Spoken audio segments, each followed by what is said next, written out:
Hello everyone, welcome to Group 2's presentation. This is a collaboration on by Carmen, Emiko, Jessica, Catherine, Christine, and Sion.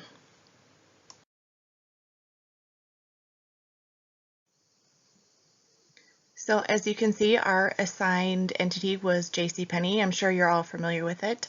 It originally started as a dry goods store and is now the JCPenney that we all know today.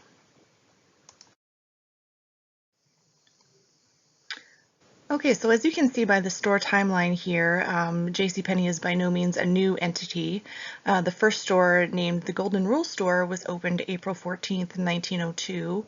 And as you can see, all the way up forward in 2009, JCPenney opens its first store in Manhattan. So one of the things we'll be focusing on is the challenges of a store that has been around for so long and how they can continue to revamp their merchandise, their pricing, and their marketing.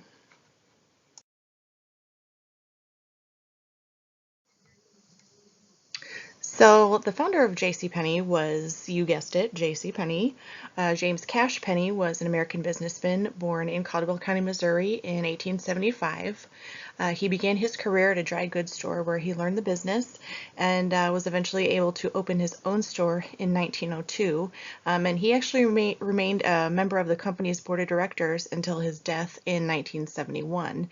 Some of the mission statements, objectives we see coming out of this era is offering a good value to customers on a budget, and doing unto others as you would have others do unto you.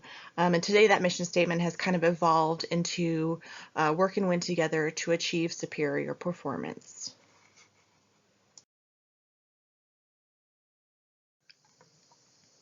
At this time, we would like you to take a moment to look at this YouTube video discussing JCPenney and its struggles in the past with performance following the hiring of CEO Ron Johnson.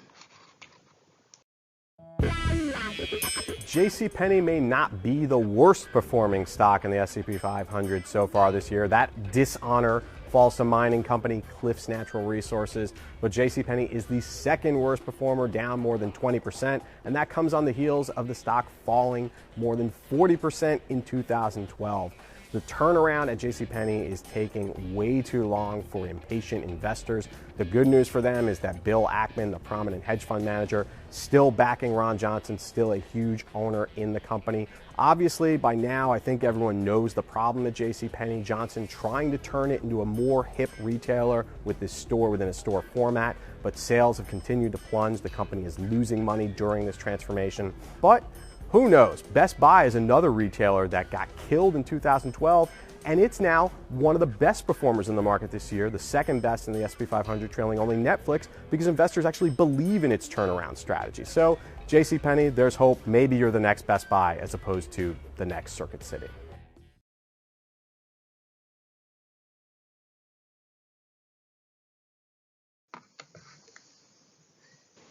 I think we can all appreciate the challenges that JCPenney is facing, having to rebuild after the work done by former CEO Ron Johnson. He presented a very aggressive campaign and was ready to basically reinvent the entire company to become sleeker, faster, more modern. However, he ended up spending millions of dollars, which negatively impacted the employees as well as the company. As you can see on this slide, JCPenney's stock was down 50%, and they also reported a $985 million annual loss on revenues. And aside from that, there was also personnel issues. Company morale was low, and while they are trying to launch new marketing campaigns such as Get Your Pennies Worth, the penny promotion, they still have a lot of work to do and a lot of ground to cover before they can become successful again.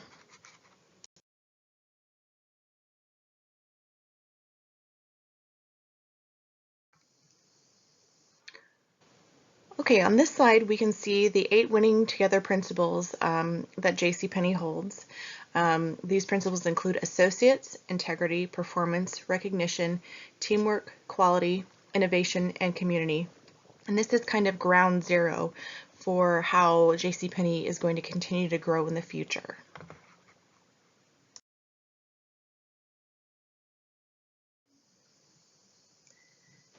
In keeping with the JCPenney principles, Penny's is currently executing a strategic long-term plan that consists of 4 integrated strategies. The first one is aimed at building a deeper, more enduring relationship with customers, increasing employee engagement and retention, and delivering industry-leading financial performance to its shareholders.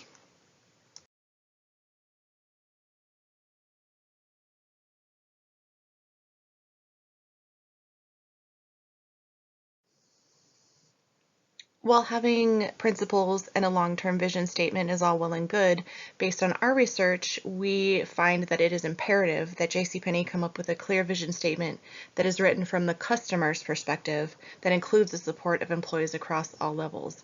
One complication we found in the JCPenney principles and vision statement is the fact that JCPenney mentions on several occasions the importance of retention of their associates. However, in February of 2017, they announced they will be closing 130 to 140 stores over the next few months, which no doubt impacts their associates as well as associate morale.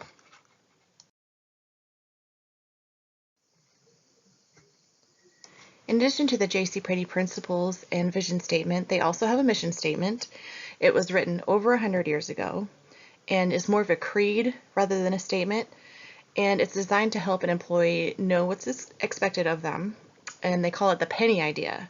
And there are actually 7 substatements that go along with Mr. Penny's golden rule, which was self-reliance, self-discipline, honor, and education.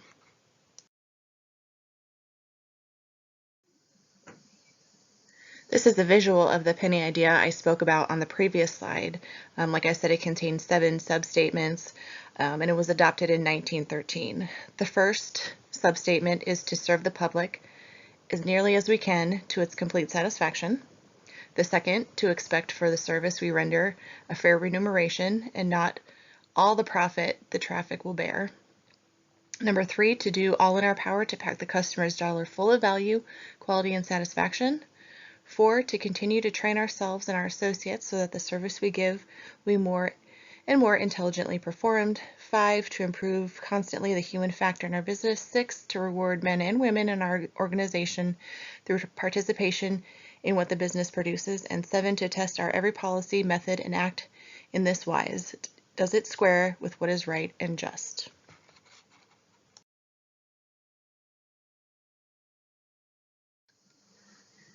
In the next series of slides, we are going to dig into the SWOT analysis, that is strengths, weaknesses, opportunities, and threats.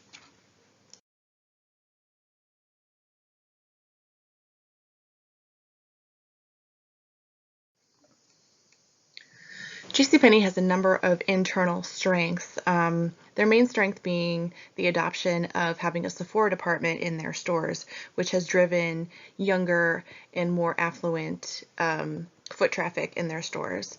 JCPenney not only promotes sales in stores, but also online to cater to the customer's preference for online convenience and to compete with larger online retailers such as Amazon.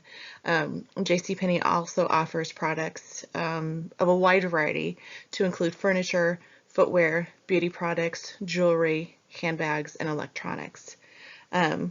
They also have several private labels, including Nike, Exertion, Arizona Jeans, and Ambrielle.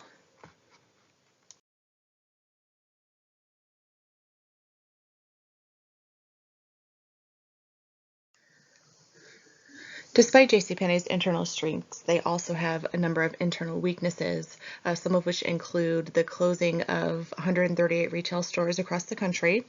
That affects more than 5,000 employees. JCPenney also made a strategic mistake regarding its pricing strategy, and this included the replacement of sales through coupons with everyday low prices, which took away consumers' feeling of small achievement when the company got rid of the coupons. In addition, the rising operational costs pressure the economic basics of the store.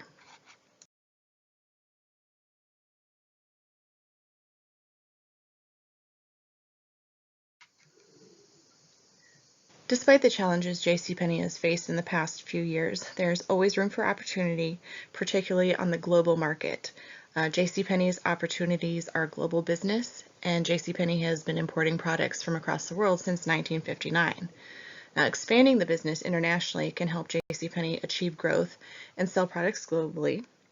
And spreading their business outside of the U.S. may promote the company to restore their ability to improve their sales profit.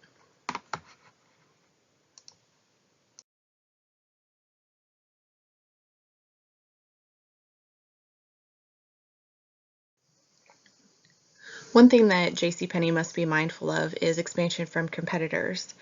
Competitors such as Kohl's, TJ Maxx, and Amazon forces JCPenney to increase its product differentiation by offering merchandise at lower prices, which in turn increases its overall operating cost. And in addition to that, new technologies developed by the competitor can be a threat to the industry, and they have the opportunity to fall under a sales promotion trap where they either do not provide promotions and competitors attain more market share to spread across all competition. And this can certainly affect JCPenney's financial projection.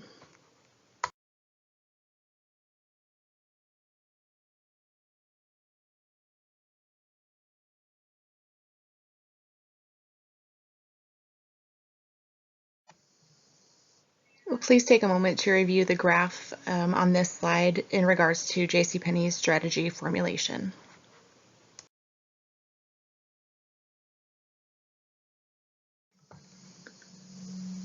Diversification should certainly be part of JCPenney's strategy formulation.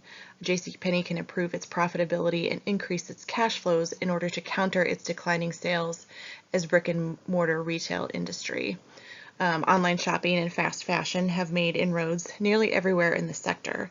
And JCPenney's strength in drawing customers to its store with Sephora shops can build upon to help by offering additional products.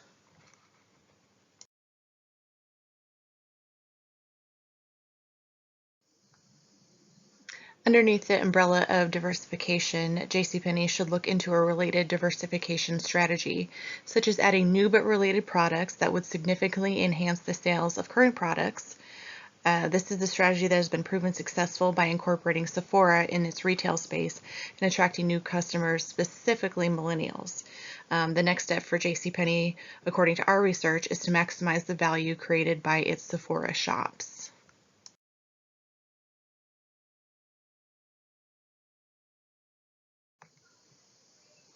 One untapped area that JCPenney should certainly look into is an unrelated diversification strategy. This is key for JCPenney as they're already struggling with their debt in order to keep the organization in business. And revenues derived from an organization's current products or services would increase by adding the new unrelated products. An example of this would be looking into the hospitality industry as an area in which there is opportunity for growth. The idea first stemmed from hotel operators who were already ordering large volume purchases of bedding, bath, and window treatments at jcpenney.com.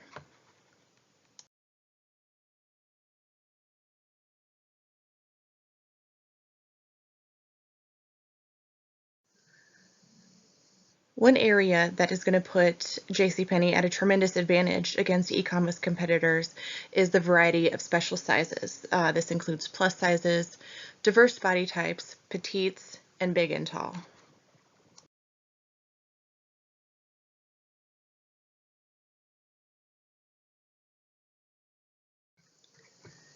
Another area that could be very beneficial for JCPenney is in their home decor department, and this campaign has actually been spearheaded by their new CEO. This includes offering major appliances, home updates, showrooms, signature design by the furniture company Ashley, and an Empire Today flooring department.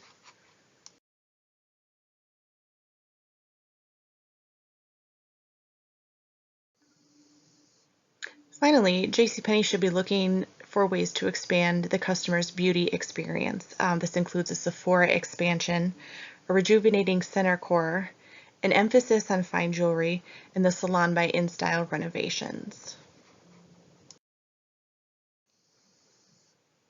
Thanks everybody for watching. If you have any questions, please reach out to Carmen, Emiko, Jessica, Catherine, Sion, or myself. Thank you.